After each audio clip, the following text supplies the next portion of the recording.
Today, the human who is scrolling on a mobile phone was once naked, hungry, and terrified, wandering in the jungle. Yes, there was a time when humans did not hunt, they could be hunted. Death behind every bush, darkness and cold every night. No home, no language, no fire. So the question is, how did that same weak creature come to rule the entire earth? How did standing on two legs change its destiny? How did a simple piece of stone become the first weapon? How did a single spark of fire separate humans from animals? And the most dangerous question of all, if the human brain had not evolved so much, would we still be living in the jungle today? In today's video, we will uncover the real mystery of the birth of early humans, the story from hunger to hunting, the journey from the discovery of fire to the birth of language. This is not just history. This is the most dangerous, most thrilling, and most truthful story of becoming human. Watch the video till the end, because at the end, you will understand why humans became the most powerful species on Earth. First of all, understand one thing very clearly. Humans did not come from the monkeys you see today.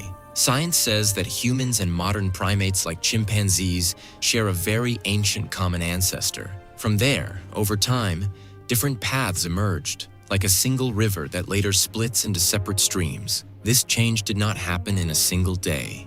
It was a slow journey of millions of years, where small changes occurred in every generation.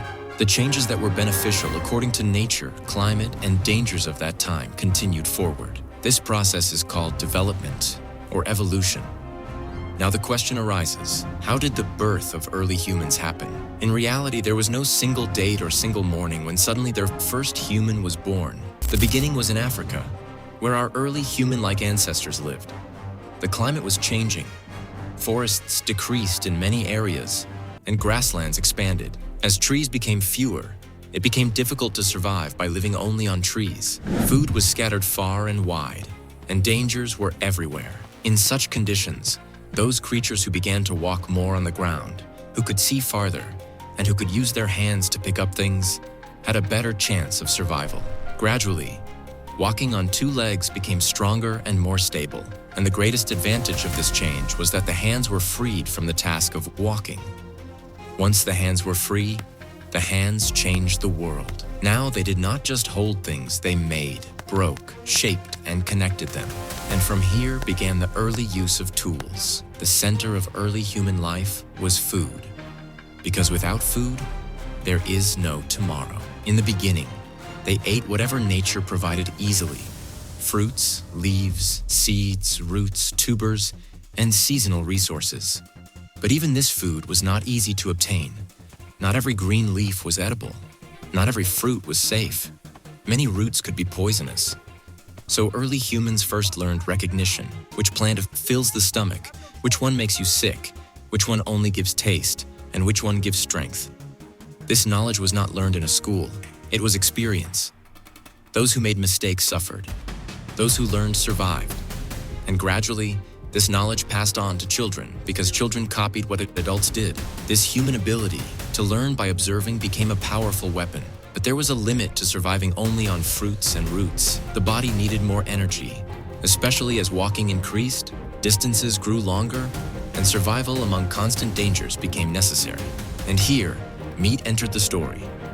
Early humans probably did not become great hunters at first. Many times, they may have reached the bodies of dead animals or taken leftover flesh abandoned by other predators. And this was the moment when the real need for tools was born.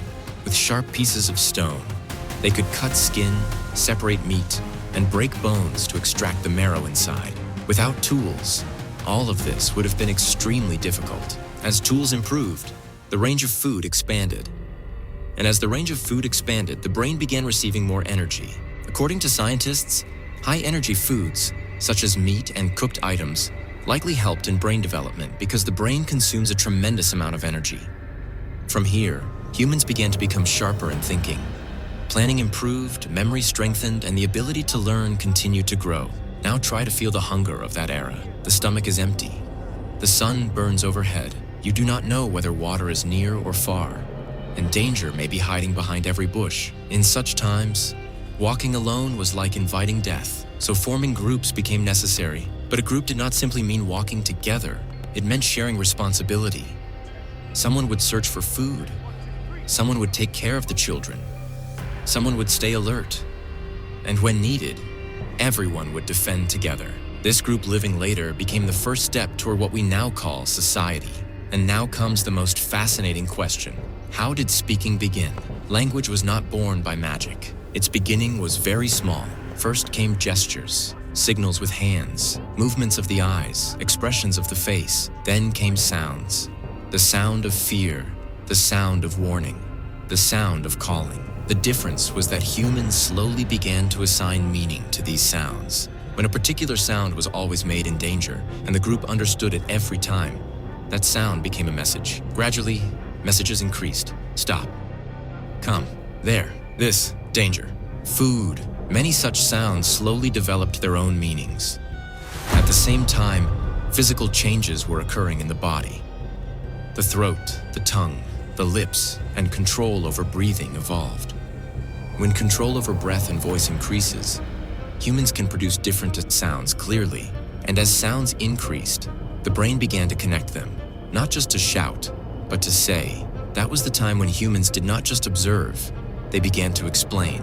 And the one who explained was able to pass knowledge forward. That knowledge became humanity's true power.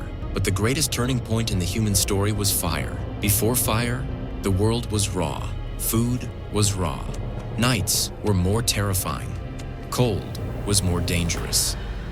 The discovery of fire did not only mean light, it meant the first major control over nature. In the beginning, fire may have come from wildfires. Lightning struck, trees burned, and someone tried to bring that fire closer.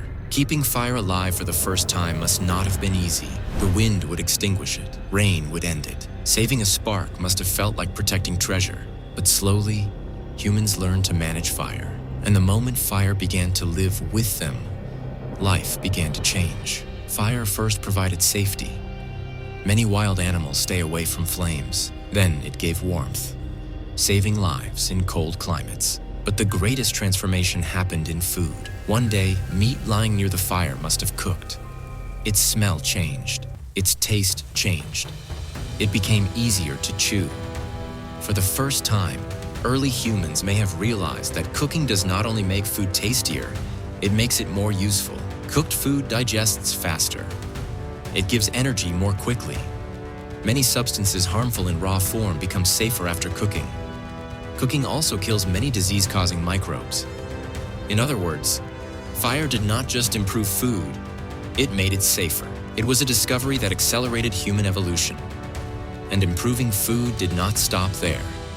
After fire, humans refined their methods. They learned which roots needed longer cooking, which meat could be preserved longer by smoking, which seeds were easier to eat after grinding. Gradually, food was no longer just about filling the stomach. It became planning. What we now call storage first appeared when people began saving some food for later, drying it, smoking it, or keeping it in safe places. Because if there is more food today, survival tomorrow must also be ensured.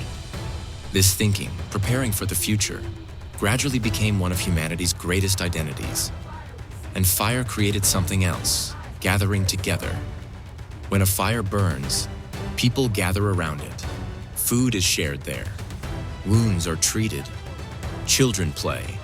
And the elders tell something. It was probably around the fire that long conversations and the earliest stories were born. And the birth of story means the strengthening of language. Because to tell a story, gestures are not enough. You need a sequence of words. You need to remember, connect, and explain. This entire process kept sharpening the brain even more. As time moved forward, human tools also evolved.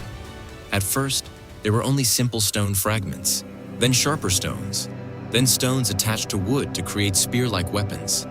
Then hunting strategies improved. Hunting was no longer just about opportunity.